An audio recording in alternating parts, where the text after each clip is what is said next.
सारा प्रणाम। सहारा से जुड़े हुए समस्त कर्तव्योगी साथियों का और सहारा से जुड़े हुए तमाम निवेशकर्तागण का और सोशल मीडिया से जुड़े हुए तमाम बुद्धिजीवियों का एक बार फिर से इस प्लेटफॉर्म पर हार्दिक अभिनंदन, स्वागत है। साथियों, बहुत आसान है आलोचना करना और बहुत ही मुश्किल काम है एक समूह को उत्साह के साथ, हिम्मत के साथ, धैर्य को बनाते हुए एक बहुत कठिन यात्रा पर वहां तक लेके जाना जहां पर उसका समापन होने वाला है। सहारनीय परिवार की तमाम कोशिशें शुरुआत से बहुत ही शानदार रहा है, लेकिन अपेक्षित परिणाम नहीं मिला। ये मुकद्दर की बात हो सकता है या ऊपर वाले का कुछ और अच्छा लिखा हुआ हो, ये बात हो सकता है। साथियों, एक बार फिर से मैं ये जरूर कहना चाहूँगा कि सहारा इंडिया है तभी हम और आप हैं। सहारा इंडिया अगर ताले पड़ गए होते तो शायद हम और आप नहीं होते। सहारा इंडिया है तभी आंदोलनकारी हैं और सहारा इंडिया है तभी सुप्रीम कोर्ट सहारा के बारे में बात करता है। सहारा इंडिया है तभी तमाम राजनेता अपने अपने मंचों से एक एक पाई के भुगतान को करने की बात करते हैं।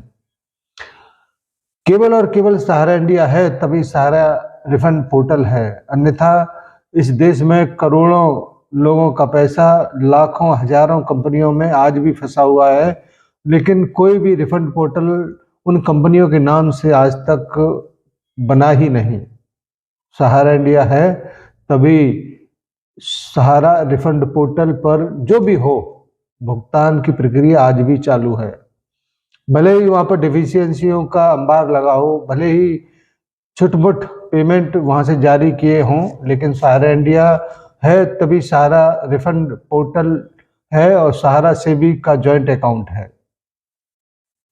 ये सब कुछ संभव है सहारा की दूरदर्शी सोच के वजह से, और यकीनन आने वाले समय में आपको जो भी शिकायत शिकवा आप लोगों के पास है वो यकीनन दूर होंगे, क्योंकि सहारा इंडिया आज है, कल भी होगा और कल भी रहेगा। और ये बात मैं इस वजह से और कहता हूँ कि पूर्ण विश्वास, आस्था सहारा इंडिया परिवार के मैनेजमेंट पर है, और उस मैनेजमेंट पर है जो पिछले 48 वर्षों से संस्था को एक छोटे से पौधे से बट वृक्ष बना दिया, और आज वो बट वृक्ष तमाम आंधी तूफानों को सहते हुए पूरी मजबूती के साथ खड़ा है। सहारा इंडिया है तभी आप सोशल मीडिया पर उसके विरोध में कुछ लिखने के लायक हो। सहारा इंडिया है तभी आप हमारी भी आलोचना कर सकते हो। अगर ये नहीं होता तो ना हम होते, ना आलोचना करने वाले होते। तो आप लोगों से मेरा यही आग्रह है कि बहुत मुश्किल है लोगों को सांत्वना देना, हिम्मत देना, धैर्य बनाना, और बहुत आसान है आलोचना करना।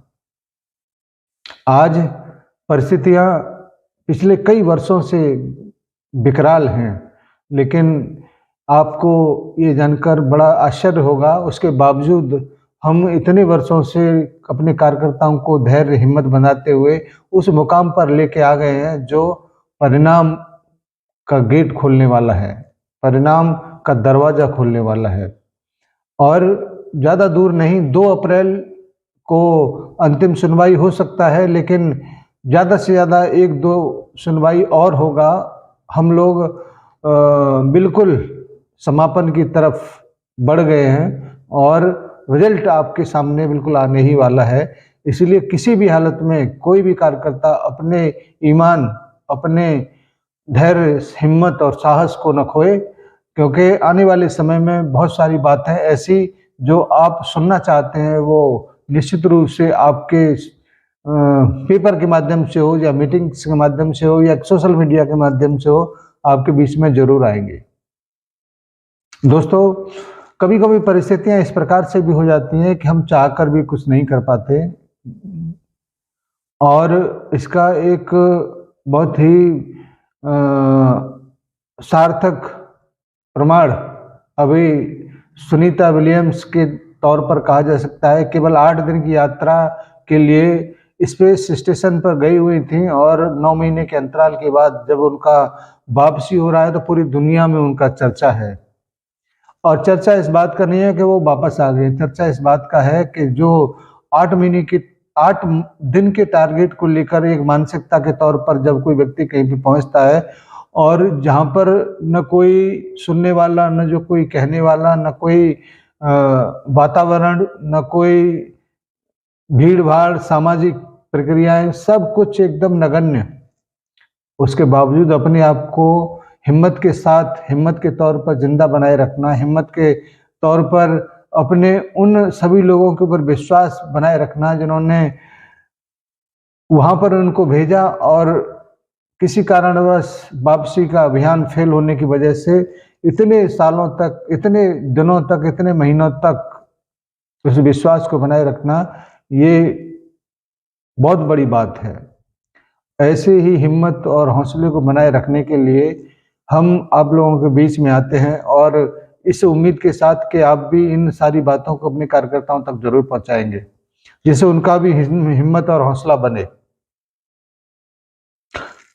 आज 20 मार्च हो गया, इस माह में मात्र 11 दिन बचे हैं और जैसे ही 1 अप्रैल शुरू होगा, नेक्स्ट अगले दिन बहुत ही महत्वपूर्ण सुनवाई शुरू होगी, जिसमें आज तक की स्थिति में बहुत सारे एआई लगे हुए हैं, बहुत सारे नए एफिडेविट लगे हुए हैं, बहुत सारे नए आवेदन लगे हुए हैं और सुनवाई उस जिस दिन होगी वो बहुत धमाकेदार होनी चाहिए, बहुत ही सक्सेसफुल होनी चाहिए, इस बात की पूरी उम्मीद किया जा रहा है। और हम ये उम्मीद तो कर ही रहे हैं, लेकिन हमसे भी ज़्यादा गंभीर उम्मीद सहारा का प्रबंधन कर रहा है, सहारा का जमाकर्ता कर रहा है, सहारा का कार्यकर्ता कर रहा है और करना भी चाहिए, क्योंकि माननीय सुप्रीम कोर्ट ने एक उम्मीदों भरी जो पहल किया है वो काबिले तारीफ है और वो परिणाम की ओर अग्रसर होता हुआ दिखाई भी दे रहा है।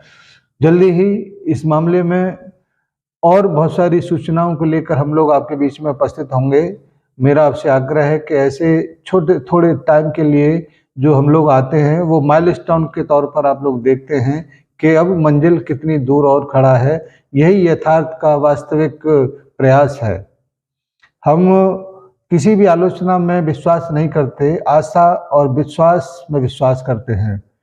हिम्मत को बनाए रखने के लिए जितने भी कार्यकर्ता साथी इस वक्त सोशल मीडिया पर लगे हुए हैं उनका भी मैं आभार प्रकट करना चाहूँगा। साथ ही साथ जो गुपचुप तरीके से पोर्टल के ऊपर बहुत सारी मेहनतें कर रहे हैं उनका भी आभार प्रकट करना चाहेंगे और आने वाले समय में जब भी ये परिस्थितियां ठीक होंगी उनके नाम का उल्लेख जरूर किया जाएगा। धन्यवाद आज की इस छोटी सी वीडियो के लिए। उम्मीद करते हैं कि आप अन्य कार्यकर्ताओं तक इस वीडियो को जरूर पहुंचाएंगे। सभी साथियों को बेहद सम्मान के साथ सादर सहारा प्रणाम और सभी निवेशक साथियों को बहुत बहुत आभार और सादर नमस्कार। जय हिंद, सादर सहारा प्रणाम। बढ़े हर कदम जोश हमारा, हम हैं सहारा, हम हैं सहारा, विश्वास की बहती धारा। सहारा इंडिया परिवार, आत्मविश्वास की ताकत।